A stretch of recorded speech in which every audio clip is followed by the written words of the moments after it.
네, 정형준 참고인께 질의하겠습니다. 나와주시기 바랍니다. 네, 정형준 참고인님 간단하게 소개 부탁드립니다. 예, 저는 구리에 있는 중소병원에서 부원장으로 재활의학과 과장으로 일하고 있고요. 시민사회단체에서 보건의료 정책 전문가로 정책위원장으로 활동하고 있습니다. 네, 의사이시고 시민단체에서 정책 활동을 하고 계십니다. 참고인께서는 우리나라 의사 수가 늘어야 한다고 생각하십니까? 예, 저는 의사 수가 늘어야 된다고 생각합니다. 네.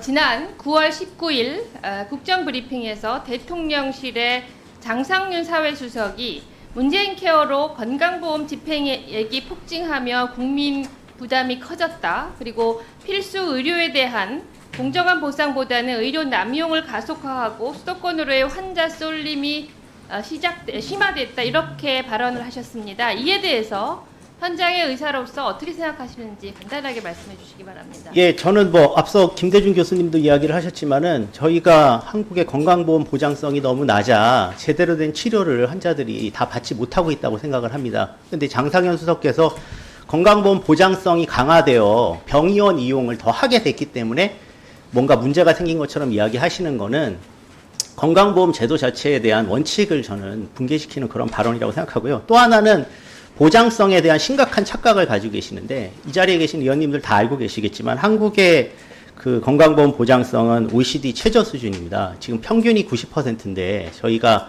지금 68%인 수준입니다. 저희가 앞으로 보장성을 많이 올려야 되는 국가에서 정부의 사회수석께서 나오셔서 이런 말씀하시는 건 부적절했다고 생각합니다. 네.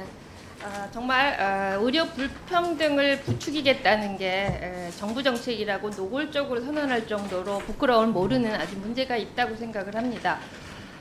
지금 아까 이제 의사 수를 늘려야 된다고 하셨는데요. 현재 윤 정부가 추진하고 있는 의대 증원 추진으로 해서 의료 대란이 일어났다고 저희 의원들은 생각하고 있습니다. 이에 대해서 중소병원에서 일하시는 현장 의사로서 어떻게 생각하시는지 말씀해 주시기를 부탁드립니다. 예, 저는 의사 증원을 원칙적으로 찬성을 하지만 지금 윤석열 정부의 증원 방안은 이제는 좀 시간이 많이 흘러서 많은 사람들이 깨닫고 있지만은 의사를 늘리려고 했던 것이 아니고 의사를 증원한다는 발언을 한 다음에 이제 반발하는 의사들을 진압하는 정략적 목적으로 이것은 보완이 됐다고 거의 생각을 합니다.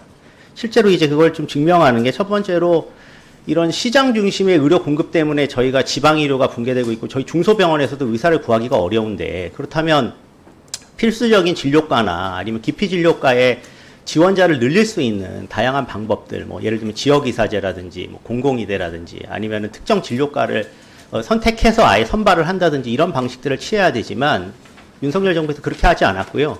그리고 의원님들이나 지금 국민들께서 다 알고 계시지만은 이 배정 문제가 매우 중요한데, 배정을 다 확인한 상황에서 그거를 취합해가지고 특정 증원수를 발표한 게 아니고 이 안 자체가 증원 숫자를 결정해 놓고 배정은 이후에 또 교육부에 거기다가 위임을 해서 배정위원회 지금 논의록, 회의록이라든지 아니면 명단도 지금 다 폐기한 이런 기이한 상황이기 때문에 저는 이 윤석열 정부의 증원안 자체는 사실 완전히 파산했다고 저는 생각을 하고, 끝으로 그 와중에 지금 국민들은 엄청난 지금 고통을 겪고 있고 또 일선 병원에서도 지금 일하고 있는 전문 인력들이 지금 거의 번아웃 상태인데, 민영보험 활성화라든지 각종 의료사업 규제 완화라든지 그리고 건강보험 재정을 대형 병원에 지금 마구 퍼준다든지 이런 의료산업화 민영화 정책들을 너무 많이 추진하고 있습니다. 그래서 이 본질이 실제로 정말 국민들의 생명과 안전을 위해서 의사를 증원하려고 했다고는 전혀 생각하지 않습니다.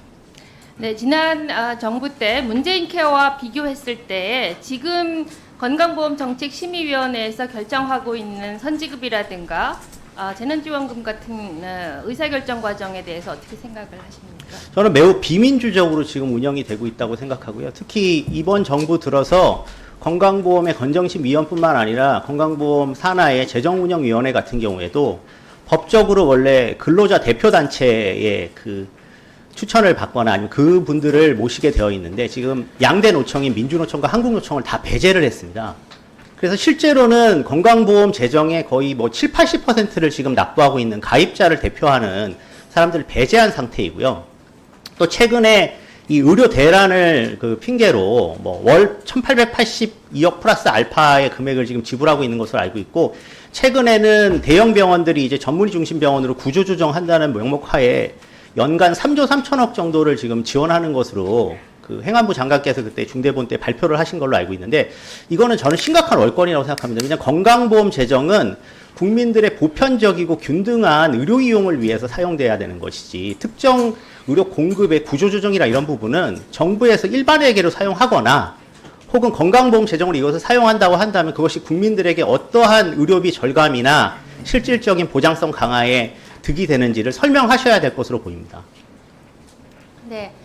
마지막으로 현장의 의사로서 그리고 정책 전문가로서 의료 대란 및 그리고 의대 증원 문제 해결을 위해서 정부와 사회단체가 어떤 노력을 기울여야 되는지 말씀해 주시기를 부탁드립니다. 저는 계속 말씀드렸지만은 한국이 의사가 부족하기 때문에 의사를 늘리는 것에 찬성을 합니다만, 지금 현재 한국에서 제일 문제는 다들 아시는 지역에 구할 수 있는 의사가 없고 기피진료과 의사를 구할 수가 없다는 것입니다. 그렇다면 이것이 왜 이렇게 됐는가라면 의료시장화가 너무 가속화되어 있기 때문에, 사실 전문의가 된 다음에도 대부분의 사람들이 병원에서 아니면 지역에서 일하는 것이 아니라 개원을 하게끔 선호가 되어 있는 상황입니다. 그렇다면 시장 중심적인 증원안이 아니어야 한다는 점이 분명하고요. 그렇게 될 경우에 상황이 격화될 거라고 느끼기 때문에 지금 젊은 의사들과 학생들이 지금 동맹유업 들어간 거 아니겠습니까?